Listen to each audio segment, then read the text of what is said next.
चश्मे को कूटा गया, जिसके वजह से आंखों से खून निकल गया, गला दबाकर मारा गया। हर voice should not be smothered like this. Breast काटते, प्राइवेट पार्ट पर चाकू से हमला किए और माँ बाप के सामने किडनैप किए और गैंग रेप किए।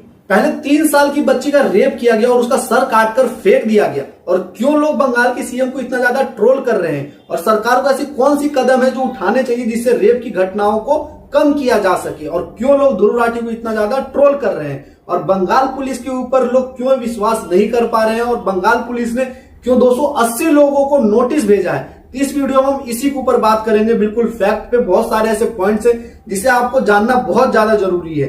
तो इस वीडियो की शुरुआत करते, वीडियो को ज्यादा से ज्यादा शेयर करो ताकि ऐसी घटनाओं को रोका जा सके। बीते कुछ दिनों में इंसानियत को शर्मसार करने वाला एक ऐसा मंजर सामने आया जिसे सुनकर, जिसे देखकर आपको खुद को मर्द कहने पर या फिर खुद को इंडियन कहने पे शर्म आएगी। बिहार के मुजफ्फरपुर में 14 साल लड़की का अपहरण किया गया, उसके माँ बाप के सामने रेप किया गया, उसके स्तन को हसिया से, जिससे फसल काटते ना, उससे काटा गया, उसके प्राइवेट पार्ट को चाकू से काटा गया। वो जो दर्द हुआ होगा ना भाई, वो जरा सोच के ना रोंगटे खड़े हो जा रहे हैं, क्या उसको दर्द हुआ होगा। ये करने से पहले दरिंदों ने उसके लड़की के माँ बाप को धमकाया था कि तुम्हारी लड़की के साथ रेप करेंगे, और जो बोला वो किया। और इतनी हिम्मत लोगों में कहां से आती है? लॉ का ढीला होना, पुलिस का सही टाइम पर एक्शन ना लेना, और समाज का सबसे बड़ी गलती है समाज की। इतनी गंदगी जो फैला दी है ना समाज में, सबसे बड़ी गलती है उसकी। झारखंड के जमशेदपुर में 3 साल की बच्ची के साथ रेप किया गया। उसे प्लेटफॉर्म से किडनैप किया, फिर रेप किया और बाद में बेरहमी से गला काटकर उसकी हत्या कर दी।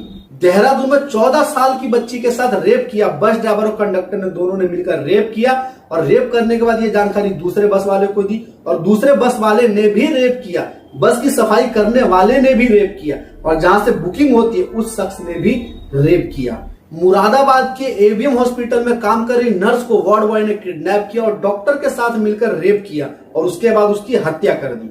और ये घटनाएं कोलकाता में हुई घटना के बाद की है, और ऐसे ना जाने कितनी ही घटनाएं हैं जिसमें ऐसे वारदात को अंजाम दिया गया है।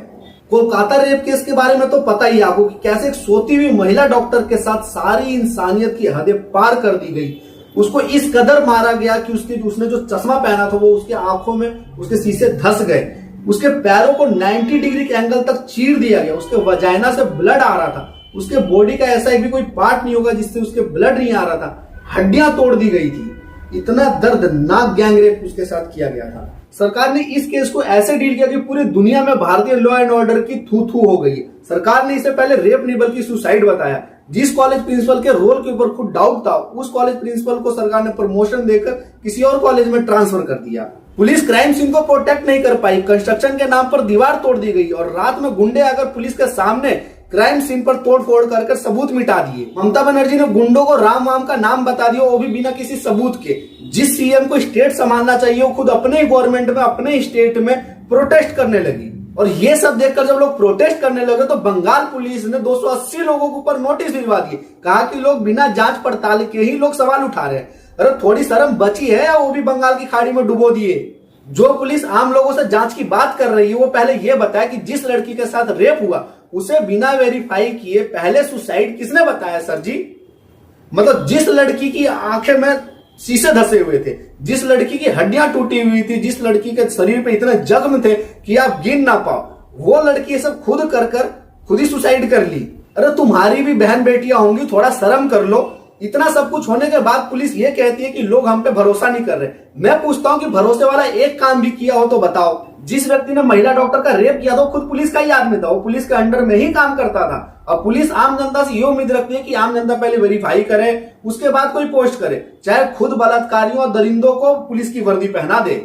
और ऐसा पहली बार नहीं हुआ जब बंगाल की सीएम ममता बनर्जी ने रेप पीड़िताओं के ऊपर इनसेंसिटिव बयान दिए हो। ये रिपोर्ट देखिए। 2022 में 14 साल की लड़की के साथ रेप हो जाता है, उसके बाद उसका मर्डर हो जाता है। उस पर ममता बनर्जी ये कहती है कि कहीं वो लड़की पहले से प्रेग्नेंट तो नहीं थी, या फिर कहीं उसके साथ अफेयर तो नहीं चल रहा था। मतलब जहां एक लड़की के साथ रेप हुआ है, मर्डर हुआ है, उस पर आप ऐसे इनसेंसिटिव बयान दे रहे हो, भी एक फीमेल सीएम होकर।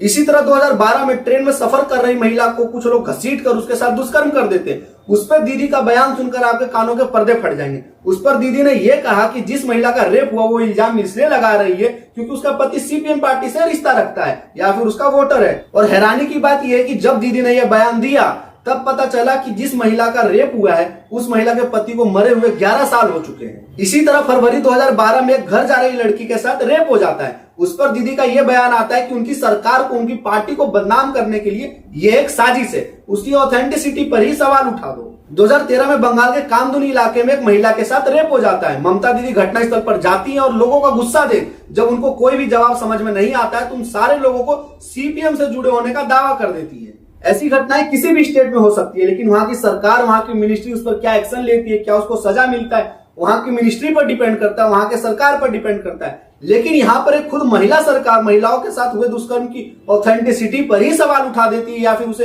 पॉलिटिक्स मुद्दा बना देती है। इतना होने के बाद यदि कोई अगर सरकार से सवाल पूछे तो उसे नोटिस भिजवा दो या अरेस्ट करवा दो या किसी दूसरे पार्टी से जुड़े होने का दावा कर दो। यह घटना होने के बाद बंगाल पुलिस अब तक 280 लोगों को नोटिस भेज चुकी है और एक लड़की को अरेस्ट भी कर चुकी है। और वहीं ध्रुव राठी जैसे बड़े यूट्यूबर जहां सरकार से सवाल पूछने चाहिए, उनके ऊपर सवाल उठाने चाहिए, तो उनको प्रोटेक्ट करते हुए यह कहा जा रहा है कि ममता बनर्जी की सरकार को बदनाम करने के लिए यह एक साजिश है, उनसे गलत सवाल किया जा रहा है। तो भैया मुझे ये बताओ कि सवाल सरकार से ना करे तो तुम जैसे यूट्यूबर से करे। एनिमल और कबीर सिंह जैसी फिल्मों के ऊपर ब्लेम डाला जा रहा है कि इन फिल्मों को देखने के बाद ही लोग रेप कर रहे हैं। तो भैया गजब टोपीबाज आदमी है, क्योंकि अगर कोई मुन्ना भाई एमबीबीएस देखकर कोई गांधी नहीं बन पाया ना, तो एनिमल और कबीर सिंह फिल्में देखकर ना कोई बलात्कारी नहीं बन पाएगा। ये चीजें वही करते हैं ना जिनका माइंड सेट ही वही होता है या फिर उनको करना ही वही होता है। अब इस बलात्कारी का एक बार आप बयान सुनो जिसमें वो कहता है कि शरीफ लड़की कोई रात में थोड़ी घूमेंगी, गलती रेप करने वालों की नहीं बल्कि जो रात में लड़कियां घूमती है उनकी है। अगर कोई शरीफ लड़की होती है रात को 9 बजे मतलब नहीं घूमती है, लड़के भी उतने उससे ज्यादा जिम्मेदार है रेप के लिए। ऐसे लोगों की ना तो देश को जरूरत है ना समाज को जरूरत है। ऐसे माइंडसेट वाले लोगों का सीधा इनकाउंटर किया जाए, क्योंकि ये किसी ना किसी निर्भया का रेप जरूर करेगा। सरकार को रेप केस में जुड़े दोषियों को सीधा इनकाउंटर का रूल बनाना चाहिए या फिर उनको सीधे बीच चौराहे पर फांसी देना चाहिए, ताकि जो लोग ऐसा करने की सोच रहे हैं उनकी रूह कांप जाए। और यदि सरकार से ये नहीं हो पा रहा है तो दोषियों को पीड़िता के घर वालों के हाथों में सौंप दो या फिर पब्लिक के हवाले कर दो। जस्टिस ऑन द स्पॉट करो। सुप्रीम कोर्ट ने कई बार कहा है कि ऐसे केस में डीले नहीं होनी चाहिए, उसके बावजूद ऐसे केस में डीले होती है। खान सर ने भी कहा है कि ऐसे दोषियों को क्या सजा देना चाहिए। सजा ऐसा होना चाहिए कि सामने वाले का रूह कांप जाए। नहीं समझ में आया, गन्ना उन्ना के मशीन में जरूरी थोड़ा है कि खाली गन्ने पे रहेगा। वीडियो की अंत एक लाइन से करना चाहता हूँ कि शर्म करो थोड़ी शर्म, क्या दर्द हुआ होगा उसको जिसके सीने तुमने काटे होंगे। तेरी रूह भी कांप उठेगी उस दिन जिस दिन तेरी बेटी के साथ तेरे जैसे वही करेंगे। जय हिंद।